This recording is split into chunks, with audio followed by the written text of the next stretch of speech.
The Ferragamo bag had Cuban cigars for Hannukah, not a $60,000 cash kickback for a $20 million union hedge fund investment. So said a defense lawyer for former city jail union boss Norman Seabrook Tuesday during summations of Seabrook's Manhattan federal court bribery trial, telling jurors star informant Jona Rechnitz falsely twisted an innocent holiday gift into the linchpin of an alleged payoff scheme. He created a crime to get himself out of trouble, defense lawyer Paul Shechtman said during a full day of summations in the 2-week trial. If you're Jona Rechnitz, you cut and paste to serve your purposes. If you're Jona Rechnitz, you create history. Seabrook, 57, the once powerful head of the Correction Officers Benevolent Association, is charged with bribery and conspiracy for allegedly taking cash in return for putting $20 million into co-defendant Murray Huberfeld's hedge fund, Platinum Partners.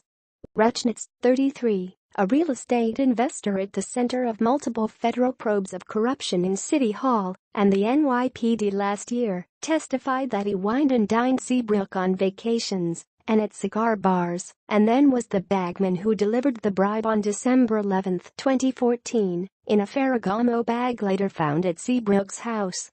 He was targeted by the defense throughout trial, admitting links to 2 Ponzi schemes and an array of dishonest acts, lying to become a police chaplain and get a gun license, doctoring emails with Mayor Bill de Blasio, and character issues such as dressing as a pimp in blackface at Purim.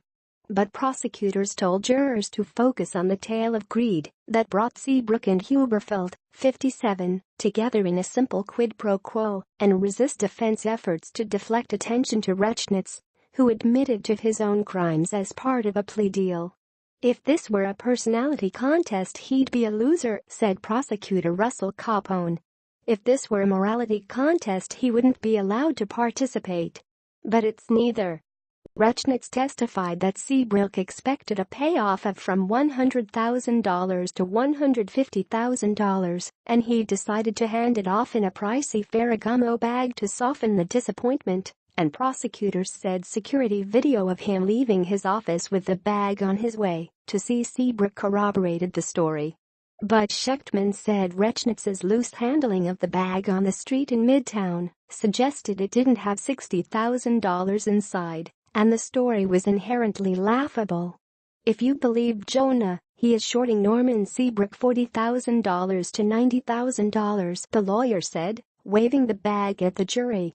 But you know how I can make him happy. I can give him a man purse. Another key piece of government evidence was a phony $60,000 invoice for New York Knicks tickets given to Huberfeld by Rechnitz. He testified it was cover for the payoff cash, but Shechtman said it was to cover up part of Rechnitz's finder's fee for getting Seabrook to invest from the IRS. He did it in perfect Jona fashion, the Seabrook lawyer argued. He cut it so he wouldn't have to pay taxes on it. Jury deliberations are expected to begin on Wednesday.